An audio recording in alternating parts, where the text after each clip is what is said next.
This video is for Standard 8 Subject Science, Lesson number 2 Health and Diseases, स्वास्थ्य और रोग। ठीक है, इसके बारे में हम पढ़ रहे हैं। पहले यहाँ पे दो वर्ड्स आ रहे हैं लेसन के नाम में, हेल्थ मतलब स्वास्थ्य और डिसीज मतलब रोग। ये सारे इंपॉर्टेंट पॉइंट्स हैं जो इस पूरे लेसन में इंक्लूड हुए हैं। सबसे पहला टॉपिक जो है वो है हेल्थ यानी स्वास्थ्य। हेल्थ का एक्चुअल मतलब क्या होता है, यहाँ पे आपको एक डेफिनेशन, एक परिभाषा दी गई है कि स्वास्थ्य का मतलब क्या है। Health is a state of complete physical, mental and social wellbeingness and not merely the absence of diseases. यानी हिंदी में लिखा है रोगों का केवल अभाव ही स्वास्थ्य नहीं है, अपितु शारीरिक, मानसिक और सामाजिक दृष्टि से पूर्णतः तंदुरुस्त होने की स्थिति को भी स्वास्थ्य कहते हैं। मतलब ये है यहाँ पे हेल्थ का मतलब, अगर हम बोल रहे हैं कि हम स्वस्थ हैं या हम हेल्दी हैं, तो इसका मतलब ये नहीं है कि हमारे अंदर कोई बीमारी नहीं है। देखो दो शब्द होते हैं, एक होता है निरोगी और एक होता है स्वस्थ। निरोगी यानी जिसको कोई भी डिसीज ना हो, कोई रोग ना हो, कोई बीमारी ना हो, ठीक है। और हेल्दी जिसको हम बोलते हैं, यानी जो स्वस्थ इंसान होता है ना, वो स्वस्थ मतलब सिर्फ शरीर हमारा हेल्दी होना जरूरी नहीं है, हमारा जो ब्रेन है, हमारी जो फिजिकल के साथ साथ जो मेंटल और सोशल कंडीशन है, यानी जो हमारी, हम शरीर से स्वस्थ है ये जरूरी नहीं है, बल्कि हमारा जो मस्तिष्क है यानी जो हमारा दिमाग है वो भी शांत होना चाहिए, और सोशल जो सामाजिक तौर पे भी हम अच्छी तरह से बिहेव करने चाहिए। तो ये हो गया डेफिनेशन ऑफ हेल्थ। उसके बाद दूसरा पॉइंट है डिसीज, यानी जिसको हम रोग कहते हैं या बीमारी कहते हैं। डिसीज के लिए भी आपको डेफिनेशन दी है, परिभाषा दी गई है। Condition of disturbance in psychological, physiological और psychological processes of body is called as disease. ठीक है, यानी कि उसका दिया गया है हमको हिंदी में कि शरीर की क्रियात्मक अथवा मानस शास्त्रीय दृष्टिकोण के अनुसार शरीर के महत्वपूर्ण जैविक क्रिया में रुकावट निर्माण करने वाले की स्थिति ही रोग है। ठीक है, देखो रोग का एक्चुअली, डिसीज का मतलब क्या है, जब हमारे पूरे चाहे आप फिजियोलॉजिकल या साइकोलॉजिकल यानी शारीरिक तौर पे, मतलब हमारे बॉडी के अंदर कुछ गड़बड़ प्रोसेस चल रही हो, या फिर हमारे साइकोलॉजी यानी हमारे दिमाग में, ब्रेन में, मस्तिष्क में कुछ गलत चल रहा हो, ऐसी चीज जो नॉर्मल नहीं है, कुछ अलग है, तो उसको हम लोग बोल सकते हैं कि इंसान जो है वो डिसीज है, उसको कोई बीमारी या रोग है। ठीक है, उसके बाद हमको नेक्स्ट टॉपिक दिया है टाइप्स ऑफ डिसीजेज, यानी रोग के प्रकार। जैसे अब हमने पढ़ लिया कि हेल्थ क्या है, डिसीज क्या है, तो अगर डिसीज है तो उसके अलग अलग टाइप्स हैं यानी अलग अलग प्रकार है। सबसे पहला किन चीजों के ऊपर डिपेंड करता है, टाइप बहुत सारे हैं, लेकिन सबसे पहला है कुछ बीमारियां जो है वो क्रोनिक होती हैं और कुछ अक्यूट होती हैं, यानी कुछ दीर्घकालीन और कुछ तीव्र। दीर्घकालीन और देखो आपको इतने सेक्शन में अभी आपको पढ़ना नहीं है, आपको सिर्फ इन्फेक्शियस और नॉन इन्फेक्शियस ही आपके लेसन में दिया है। ये इतना सेक्शन आपको सिर्फ याद करना है, लर्न करना है और थोड़ा समझना है। क्रोनिक और अक्यूट में क्या मतलब है, अकॉर्डिंग टू ड्यूरेशन है, ये समय के अनुसार। कुछ बीमारियां बहुत पुरानी होती हैं, बहुत ज्यादा क्रोनिक यानी जो बहुत पुरानी बीमारियां होती हैं, और कुछ अक्यूट होती हैं जो आपको कोई तकलीफ होगी फिर तुरंत ठीक हो जाएगी, फिर होगी फिर ठीक हो जाएगी, मतलब जल्दी से वो तकलीफ होना और जल्दी से ठीक होना। ये अक्यूट टाइप की यानी तीव्र टाइप की बीमारियां होती हैं। और ये टाइम के हिसाब से यानी समय के अनुसार। दूसरा है अकॉर्डिंग टू रीजन, किस वजह से, किस कारण से आपको बीमारी हो रही है, उसके ऊपर दो उसके अलग अलग टाइप्स हैं। सबसे पहला है हेरिडिटरी यानी आनुवंशिक, जिसको हम कहते हैं। हेरिडिटरी और आनुवंशिक का मतलब आपको पता होगा, मतलब जैसे एक जनरेशन से जो बीमारी दूसरे जनरेशन में जाती है, यानी एक जो हमारी पीढ़ी है उससे अगली पीढ़ी में जो बीमारी जाती है उसको हम हेरिडिटरी या आनुवंशिक कहते हैं। जैसे अगर समझो मम्मी पापा को कोई बीमारी है और उसके वजह से उसके होने वाले बच्चों को अगर कोई बीमारी हो गई, जैसे यहाँ पे एक एग्जांपल दिया है डाउन सिंड्रोम, इसको हिंदी में भी डाउन सिंड्रोम ही कहते हैं। ये एक तरह की बीमारी है जिसको आप पढ़ेंगे 9th स्टैंडर्ड में, 9th में आपको इसके बारे में दिया रहेगा। ये एक ऐसी बीमारी है जो अगर माता पिता के अंदर हो तो बच्चों के अंदर जरूर आती है। नेक्स्ट इज अक्वायर्ड यानी उपार्जित, यानी ये बीमारी जो है हमारे अंदर पहले से नहीं होती, बल्कि कुछ ना कुछ कारण होते हैं, कुछ वजह होती है जिसके अंदर से ये बीमारी हमारे अंदर आ जाती है। तो ये जो अक्वायर्ड है यानी उपार्जित है, इसके दो अलग अलग टाइप्स दिए हुए देख सकते हो, infectious and non infectious diseases, यानी संक्रामक और असंक्रामक। जिस इन्फेक्शन मतलब आप समझते ही हैं, एक से दूसरे को होने वाली बीमारी। एक किसी को है और फिर उसके वजह से किसी और को अगर कोई बीमारी हो जाए तो हम बोलते हैं ये कैसी है, इन्फेक्शियस है, यानी इन्फेक्शन हो गया है। ठीक है, और दूसरी है नॉन इन्फेक्शियस, मतलब बीमारियां होती है लेकिन एक से दूसरे को फैलती नहीं है। ठीक है, तो अभी हम लोग इसमें इन्फेक्शियस का एग्जाम्पल आपको दिया कॉमन कोल्ड, यानी जो आपको सर्दी हो जाती है, फ्लू, डेंगू, ये सब जो बीमारियां हम लोग आजकल पढ़ रहे हैं, सर्दी, जुकाम या फिर डेंगू को हिंदी में भी डेंगू ही कहा गया है, तो ये जो बीमारियां हैं ये इन्फेक्शन की वजह से, किसी एक को हो तो दूसरे को बहुत इजीली फैल जाती है। दूसरा जो नॉन इन्फेक्शियस दिया है वो असंक्रामक है, यानी जल्दी एक से दूसरे को नहीं फैलती। जैसे कुछ बीमारियां जैसे डायबिटीज और हार्ट डिसीज, ये आपको बुक में दिया हुआ है। तो डायबिटीज यानी जिसको हम क्या कहते हैं, मधुमेह, इसके मैंने हिंदी में भी यहाँ पे नाम लिखे हुए हैं, ठीक है। जैसे यहाँ पे 3 एग्जाम्पल देखो, उसके अलग से हम पढ़ेंगे, कैंसर, डायबिटीज और हार्ट डिसीज, यानी कि कर्क रोग, मधुमेह और हृदय विकार। तो ये तीनों एग्जाम्पल किसके, नॉन इन्फेक्शियस के। अब हमने ये जो ट्री डायग्राम आपने पढ़ा, ठीक है, इसको आपको यहाँ तक सिर्फ याद रखना है कि ये क्या क्या है, और इन दोनों के बारे में यहाँ पे आपको आगे इस लेसन में पढ़ाया गया है। सबसे पहले जो बीमारी है वो इन्फेक्शियस, यानी कि इन्फेक्शियस डिसीज यानी संक्रामक बीमारी। इसमें जो है देखो, अगर हमको इन्फेक्शन हो रहा है तो किन किन चीजों से हो सकता है, कंटेमिनेटेड एयर, वाटर, फूड और वेक्टर्स या अदर एनिमल्स जिसको हम बोलेंगे, यानी कि अगर आप दूषित यानी प्रदूषित जिसको आप बोल सकते हैं, खराब तरह की हवा, अच्छी हवा ना हो, हवा के अंदर कोई इन्फेक्शन हो तो, पानी अगर इन्फेक्शन वाला हो तो, खाना इन्फेक्शन वाला यानी कि गंदा हो अगर तो, या वेक्टर्स यानी जिससे इंसेक्ट और अदर एनिमल्स, मतलब जो कीड़े मकोड़े या मच्छर मक्खी ये सब जो से या किसी जानवर से फैलने वाली जो बीमारियां होती हैं, ये सब के सब इन्फेक्शन में आती है, इन्फेक्शियस डिसीजेस। यहाँ पे आपको 2.3 पेज नंबर 7 में 2.3 पे एक टेबल बना के दिया हुआ है, सारणी दी है, उसको आपको पूरा अच्छी तरह से लर्न करना है। उसमें अलग अलग तरह की बीमारियों के बारे में बताया है। उसमें पहले इन्फेक्शियस, ये इतनी 5 तरह की जो बीमारियां हैं इसको टेबल में आपको बताया है। सबके अलग अलग पैथोजेंस के बारे में बताया है, इन्फेक्शन होता कैसे है, पैथोजन यानी क्या होता है, कारक जिसके वजह से जो बीमारी होती है, ठीक है। तो हम लोग बात करेंगे कि पहली बीमारी जो है वो टीबी यानी ट्यूबरक्यूलोसिस, यानी जिसको हम क्षय रोग बोलते हैं। तो ये जो बीमारी है ये एक तरह के हमको होती है, इसको आप बोल सकते हैं, इसका जो पैथोजन है यानी इसका जो कारक है वो है माइकोबैक्टीरियम ट्यूबरक्यूले। सबका नाम आपको याद रखना पड़ेगा, माइकोबैक्टीरियम ट्यूबरक्यूले।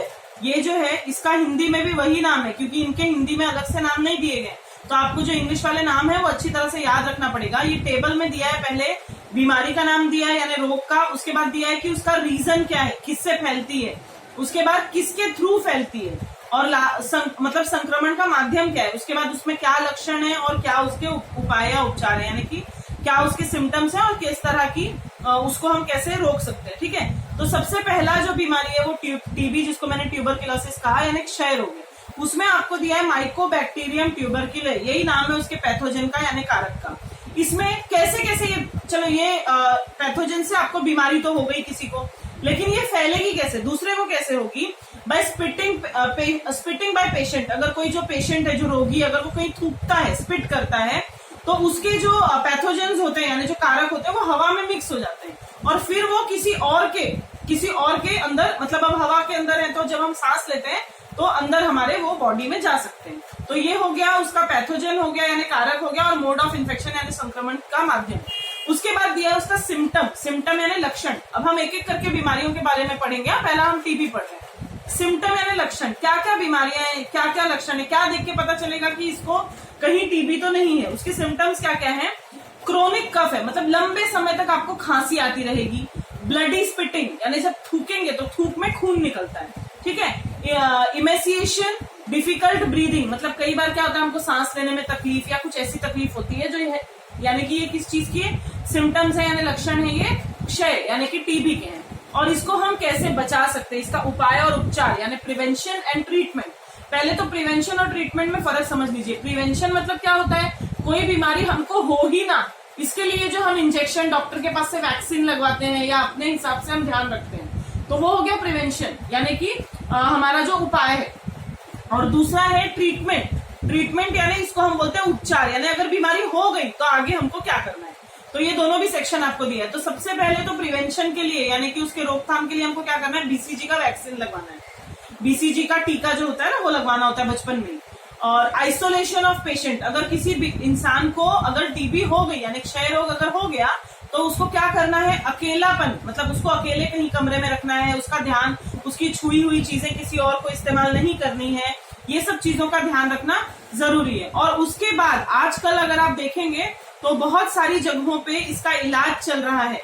इलाज कैसा चल रहा है इसका, एक डॉट हम लोग बोलते हैं, मेडिकेशन लाइक डॉट, मतलब अगर किसी सरकारी हॉस्पिटल में या किसी दूसरे भी हॉस्पिटल में टीबी के पेशेंट को आप लेकर जाएंगे तो पूरा एक 6 महीने का कोर्स होता है, उससे हम उसको ट्रीट कर सकते हैं या उसका उपचार कर सकते हैं। उसके बाद सेकंड बीमारी जो है वो है हिपेटाइटिस यानी पीलिया, ठीक है। तो इसमें क्या होता है, हिपेटाइटिस जो है वो फैलता है जिस पैथोजन से यानी जिस कारक से, उसका नाम है हिपेटाइटिस वायरस। एक मतलब वायरस है, ठीक है, विषाणु है हिपेटाइटिस का ABCDE, इस तरह के 5 अलग अलग, मतलब hepatitis virus A, virus B, virus C, virus D और वायरस E, 5 तरह के वायरस है, 5 तरह के विषाणु है जिसके वजह से ये बीमारी फैलती है। और इसका मोड ऑफ इन्फेक्शन क्या है, यानी संक्रमण फैलता कैसे, ये बीमारी फैलती कैसे, किसी एक को हो गई तो दूसरे को कैसे होगी। ये होती है एक्चुअली शुरुआत contaminated water, sharing of needles. Contaminated water मतलब प्रदूषित पानी, गंदा पानी अगर हम यूज कर रहे हैं तो। शेयरिंग ऑफ नीडल, अगर एक किसी को बीमारी है उसको जो सुई या जो इंजेक्शन लगाया वही इंजेक्शन किसी और को लगा दिया तो। उसके अलावा ब्लड ट्रांसफ्यूजन, यानी अगर हम एक का खून निकाल के किसी और को अगर चढ़ाते हैं, आपने सुना होगा ब्लड डोनेशन दिया जाता है, ब्लड डोनेट करके दूसरों को चढ़ाया जाता है, तो अगर वो खून किसी ऐसे पेशेंट का हो जिसको ऑलरेडी हिपेटाइटिस है, ठीक है, या पीलिया है, तो उसके वजह से भी हो सकता है। उसके बाद उसके सिम्टम्स यानी उसके लक्षण क्या क्या है आप देखो। इसमें जो है एक दिया है एनोरेक्सिया। एनोरेक्सिया का मतलब क्या है, भूख कम लगना, ठीक है, मतलब आपको भूख नहीं लगेगी। पेशेंट जो ऐसे होते हैं उनको भूख नहीं लगती, उनको यूरिन जो है वो येलो कलर की होती है। देखो पेल येलो और येलो, ये 2 वर्ड आते हैं। यूरिन मतलब आप समझ रहे होंगे पेशाब, कैसा होगा, येलो, एकदम डार्क येलो और लाइट येलो, ऐसे 2 कलर्स होंगे यूरिन के। तो इनको एकदम डार्क येलो कलर की यूरिन होती है। और जनरली वीकनेस लगती है, यानी कमजोरी लगती है, नौशिया यानी थकावट, चक्कर आना, उल्टी जैसा लगना। ग्रे स्टूल, ग्रे स्टूल यानी कि जो पॉटी होती है ना लोगों को, वो जो है विष्ठा जिसे हम कहते हैं, तो वो एकदम काले रंग की होगी, स्टूल जो पास होगा वो काले रंग का होगा। अब उसको हम प्रिवेंट कैसे करेंगे या उसका ट्रीटमेंट हम कैसे करेंगे उसके बारे में हम देख रहे हैं। प्रिवेंशन के लिए हमको ड्रिंकिंग ऑफ बॉइलिंग वाटर, उबला हुआ पानी लेना है, पानी पीना है, और प्रॉपर क्लीनिंग ऑफ हैंड्स, हाथ को साफ सुथरा करके रखना है। इसका अभी कोई खास ट्रीटमेंट एज सच नहीं है। उसके बाद है डिसेंट्री। डिसेंट्री यानी डाइसेंट्री भी बोलते हैं इसको, अतिसार यानी पेचिश भी बोलते हैं इसको। ये कुछ बैक्टीरिया है, कुछ वायरस है, उनके वजह से होती है, यानी जीवाणु, विषाणु, शिगेला बैलिस, इसका नाम है शिगेला बेसिलस, एंटामीबा हिस्टोलिका, ये जो है इस तरह के नाम है इनके वजह से होता है। और ये इसका जो मेन रीजन है मोड ऑफ इन्फेक्शन, यानी जो ये बीमारी फैलती है कैसे, कंटेमिनेटेड फूड एंड वाटर, अगर हम प्रदूषित खाना और पानी इस्तेमाल कर रहे हैं तो। उसके अलावा इसके सिम्टम्स यानी इसके कौन से लक्षण है, क्या देख के आपको पता चलेगा कि डाइसेंट्री हो रही है। वाटरी स्टूल यानी जो आपको जो पॉटी होती है, यानी जो आपको विष्ठा होगी, पेट में दर्द होना, पानी की तरह पतला जुलाब होना, तो ये सब उसके मेन सिम्टम्स है। उसके बाद में इसको हम क्योर कैसे कर सकते हैं, इसका प्रिवेंशन और ट्रीटमेंट क्या है, यानी उपचार और उपाय क्या है इसका।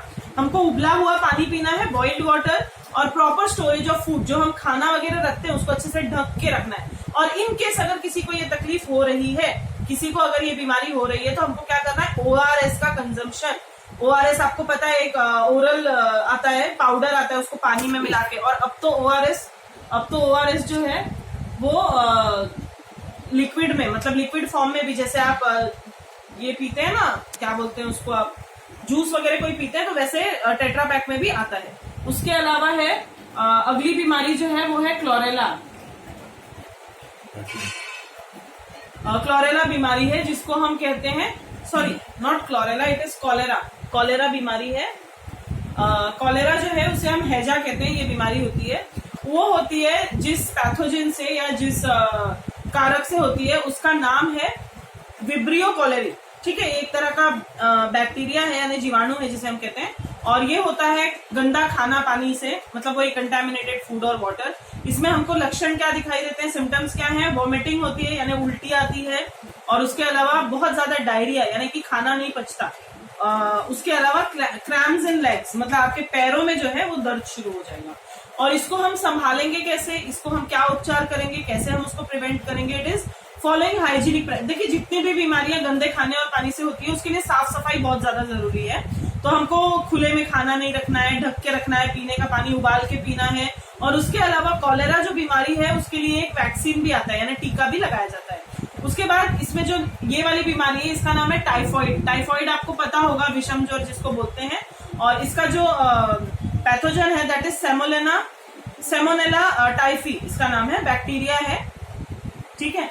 और इसमें जो इसका जो मोड ऑफ इन्फेक्शन है यानी फैलने का जो माध्यम है प्रसार का, वो है कंटेमिनेटेड फूड एंड वाटर, फिर से वो दूषित खाना और पानी। और इसमें क्या आपको लक्षण दिखाई देंगे, यानी अभी मैंने बताया था एनोरेक्सिया होती है, एनोरेक्सिया यानी भूख कम लगती है लोगों को, और हेडेक होता है, सरदर्द होता है, रैश ऑन द एब्डोमेन, थोड़ा खुजली और थोड़ा चिड़चिड़ापन जैसा अंदर से, और डिसेंट्री होती है, खाना हजम नहीं होता, और फीवर बहुत ज्यादा। टाइफाइड में हम सबसे ज्यादा समझते हैं वही कि ज्वर ज्यादा है, इसलिए उसका नाम ही विषम ज्वर है, यानी जो बुखार है वो 104 डिग्री फ़ारेनहाइट तक बुखार होता है। और इसके लिए हमको क्या करना है, ड्रिंकिंग क्लीन वाटर, साफ सुथरा पानी पीना है। टाइफाइड की भी वैक्सीन आती है, टीका आता है उसका, तो वो लगवाना चाहिए। और साथ में जो भी सीवेज है यानी जो गंदा पानी वानी घर से निकलता है ना, वो सही जगह पर जाता है या नहीं, इसका ध्यान देना बहुत जरूरी है। ठीक है, अगला हम पढ़ रहे हैं ये जो है, उसके बाद हम अगली चीज पढ़ रहे हैं प्रेजेंट डे डिसीजेस। आज के समय में some important diseases of present day, वर्तमान युग में आज के समय में जो बीमारियां हम सबसे ज्यादा बार सुनते हैं, ये उस तरह की बीमारियां हैं। उसमें सबसे पहला नाम है डेंगू। डेंगू के बारे में पहले बहुत ज्यादा नहीं पता था लोगों को, लेकिन अब डेंगू बहुत एक प्रचलित बीमारी हो गई है। तो ये जो डेंगू है, जो डेंगू बीमारी है, ये हम देख सकते हैं कि इसमें हमको डेंगू के बारे में दिया हुआ है कि डेंगू में क्या होता है, वाटर लॉक्ड प्लेसेस, जहाँ पे पानी आप देखेंगे इकट्ठा जमा रहता है पानी जहाँ पे, तो वहां पे ये डेंगू के जो मच्छर हैं, मॉस्किटोज जो है, ये बहुत जल्दी डेवलप होते हैं। और इनके अंदर जो अलग अलग डिसीजेस होती हैं इन मच्छरों के वजह से, डेंगू जो है वो एक खास तरह के खास के वजह से फैलता है, जिसका नाम है एडिस इजिप्टी। ठीक है, एडिस इजिप्टी नाम है इसका। और ये डिसीज जो है ये DEN DEN 1-2-3 virus, sorry 1-2 virus, DEN 1-2 virus मतलब डेन 1-2 विषाणु, ये नाम है, जो एक खास तरह का वायरस होता है जिसको हम फ्लेवी वायरस कहते हैं, उसके वजह से ये फैला है। और इसके सिम्टम्स यानी इसके लक्षण दिए हुए हैं आपको। इसमें एक्यूट फीवर एंड हेडेक मतलब जल्दी से बुखार चढ़ना और बुखार उतर जाना, वॉमिटिंग होना, आंखों में जो होता है ना, आंखों के नीचे, आंखों के आसपास दर्द होना शुरू होता है थोड़ा सा, ये बहुत जल्दी मतलब महसूस ज्यादा ये चीज होती है। और प्लेटलेट काउंट, ये आपने पढ़ा होगा, प्लेटलेट काउंट जो है वो बहुत कम हो जाता है। प्लेटलेट जिसको हम लोग रक्त पट्टिकाएं कहते हैं, उनका नंबर बहुत कम हो जाता है, क्योंकि शरीर के अंदर ही कहीं ना कहीं ब्लड का लीकेज शुरू हो जाता है। ठीक है, दूसरी बीमारी जो है वो है स्वाइन फ्लू। स्वाइन फ्लू जो है उसको हिंदी में भी हम स्वाइन फ्लू ही कहते हैं। और उसमें जो है ये खास तरह से हम लोग बोलते हैं स्वाइन, जैसा कि नाम ये स्वाइन यानी सुअर बोलते हैं, तो पिग्स के वजह से होने वाली बीमारी है ये, पिग्स और इंसानों की वजह से। और ये जो है इन्फेक्टेड जो पर्सन होगा, मतलब किसी को अगर स्वाइन फ्लू हुआ है तो उसको जो पसीना होगा, स्वेट होगा, उसके थ्रू ये चीज फैलती है। या फिर उसी की तरह जो नाक बहती है अगर किसी की, गले में जो सलाइवा हम लोग बोलते हैं, लार जो बोलते हैं, उसके वजह से ये बीमारियां फैलती हैं। और इसके सिम्टम्स यानी इसके जो लक्षण है वो क्या है, difficulty in breathing, sore throat, body pens मतलब आपको सांस लेने में तकलीफ होना, गले में सूजन आ जाना और शरीर में बहुत ज्यादा दर्द होना। तो ये मेन चीजें हैं जिसके वजह से होता है। और इसके लिए हम कर क्या सकते हैं, इसको क्या हम इलाज है, उसके लिए हमको खास करके जो गले में से जो हमारे जो ये निकलता है ना, क्या बोलते हैं, थ्रोट में से हमारे जो सिक्रीशन होता है, सिक्रीशन ऑफ थ्रोट यानी जो लिक्विड थ्रोट लेते हैं, लिक्विड लेते हैं हमारे गले के अंदर का, और उसका टेस्ट किया जाता है। और ये national institute of virology NIV यहाँ पे है, Pune national institute of communicable diseases NICD जिसको कहते हैं दिल्ली में, वहां पे ये सारी चीजें चेक होती है। ठीक है, और उसके बाद जो अगली बीमारी है वो है एड्स। एड्स के बारे में सभी जानते होंगे, हिंदी में भी एड्स ही है उसका नाम, और उसका फुल फॉर्म है एक्वायर्ड इम्यूनोडिफिशियेंसी सिंड्रोम। ठीक है, तो ये जो बीमारी होती है ये HIV वायरस के वजह से होती है, जिसका फुल फॉर्म है ह्यूमन इम्यूनोडिफिशियेंसी वायरस। तो ये एक वायरस है जिसके वजह से ये होती है। और इसमें बहुत ज्यादा कमजोरी आना, जो नेचुरल इम्यूनिटी होती है, जो शरीर की रोग प्रतिकारक जो ताकत होती है वो धीरे धीरे कम हो जाती है, और आसानी से ये चीज डायग्नोज नहीं होती जब तक उसका टेस्ट नहीं किया जाता। और उसका जो टेस्ट है यानी जो उसकी चेकिंग की जाती है उसका नाम है ELISA test, ELISA, ELISA test होता है, जिससे पक्का पता चलेगा कि पेशेंट को एड्स है या नहीं है। ठीक है, तो ये एक बीमारी हो गई। उसके बाद एक इसमें लास्ट वाली बीमारी दी है रेबीज। ठीक है, रेबीज जो बीमारी है तो वो हुई है एनिमल्स के थ्रू, यानी कि जानवरों से होने वाली बीमारी है ये खास तरीके से। इसमें अगर कोई डॉग या रैबिट या मंकी या कैट अगर काट लेता है तो उनसे फैलने वाली ये बीमारी है। और ये वायरस जो है वो धीरे धीरे हमारे ब्रेन्स में, हमारे जो हमारा मस्तिष्क है ना, उसके अंदर असर करना शुरू कर देते हैं। तो इसके वजह से हाइड्रोफोबिया यानी पानी से डरना, मतलब ऐसे पानी देख के कुछ घबराहट, कुछ डर सी, बेचैनी सी महसूस होने लगती है और बहुत ज्यादा डर लगने लगता है इनको पानी से। रेबीज जो है वो बहुत ही डेंजरस यानी फेटल डिसीज है, यानी इससे बहुत लोगों को बहुत ज्यादा तकलीफ भी हो सकती है, जान भी जा सकती है। और इसलिए इसका वैक्सीनेशन लेना जो है बिफोर सिम्टम्स, मतलब अगर किसी को किसी जानवर ने काट लिया तो उसका सिम्टम दिखाई दे, उसका कोई लक्षण दिखाई दे, उससे पहले इंजेक्शन ले लेना या वैक्सीनेशन ले लेना जरूरी है। और ये सिम्टम स्टार्ट होते हैं 90 से 175 दिन के बीच में। अगर जैसे कुत्ते ने किसी को काटा है, डॉग बाइट हुआ है, तो 90 टू 175 डेज के अंदर अंदर ये सिम्टम्स नजर आने लगते हैं। और इसमें सिम्टम्स क्या है, क्या लक्षण है इसके? फीवर फॉर 2 to 12 वीक्स, 2 से 12 हफ्तों तक बुखार होता है। एक्सजरेशन इन बिहेवियर, बहुत ज्यादा गुस्सा आना, तीखा बिहेवियर हो जाता है व्यवहार। और हाइड्रोफोबिया, जैसा कि हमने पढ़ा कि पानी से कम होता है। तो ये आपका हो गया इस लेसन का पार्ट 1। ठीक है, यहां तक हमने पढ़ा है। The rest we will teach in part 2।